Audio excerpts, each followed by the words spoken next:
ولما رجع موسى إلى قومه غضبان أسفا قال بئس ما خلفتموني من بعدي أعجلتم أمر ربكم وألقى الألواح وأخذ برأس أخيه يجره إليه قال ابن أم إن القوم استضعفوني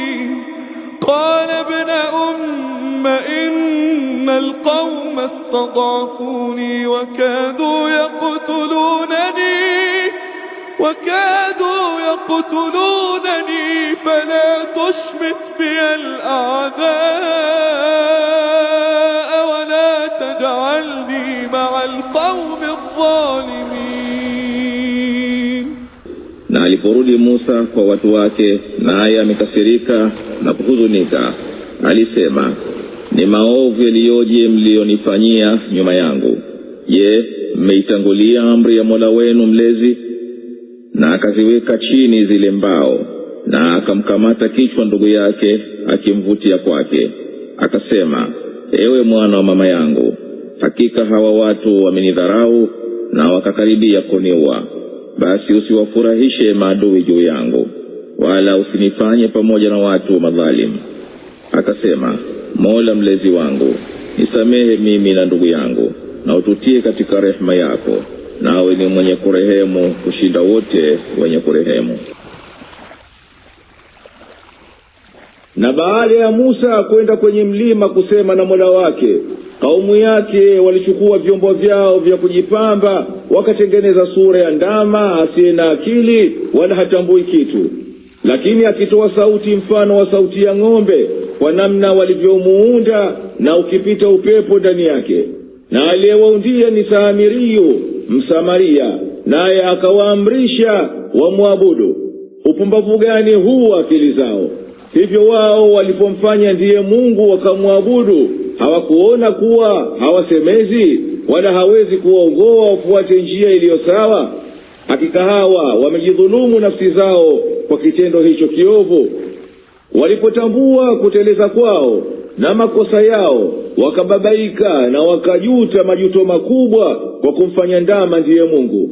Makosa yao yakabainika wazi, wakasema, wallahi, ikiwa Mola wetu mlezi hakutusamehe, hakika tutakuwa miongoni mwa waliokhasiri hasara iliyo dhahiri, kwa vile kuabudu kisichofaa kuabudiwa.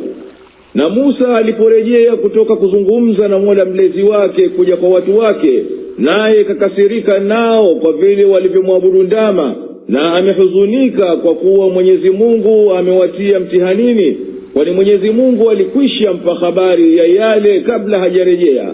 Aliwaambia, kitendo gani kiovu hichi mlichokitenda baada ya kuondoka kwangu? Mmetangulia kwa kumwabudu ndama, msifuate amri ya Mola wenu mlezi kuwa mningoje, na mkawa hamkuishika ahadi yangu mpaka nikakuleteni Taurati. Akaziweka zile mbao, na akamwelekea nduguye kwa huzuni kubwa kwa yale aliyoyaona kwa kaumu yake. Akaingia kumvuta ndugu yake kwa kichwa, akimbururia kwake kwa wingi wa ghadhabu.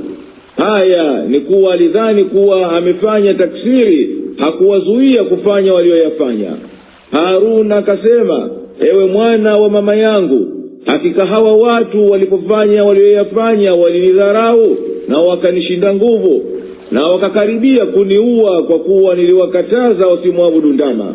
Basi usiwafurahishe maadui kwa kunitesa mimi, wala usiitakidi kuwa mimi ni mmoja wa wenye kudhulumu, kwani mimi ni mbali nao na dhulma yao.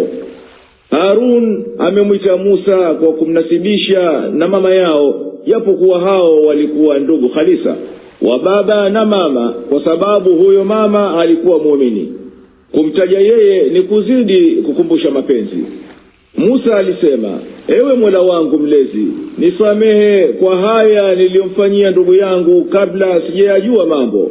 Namsamehe ndugu yangu ikiwa akakosea katika kushika pahala pangu kwa vizuri.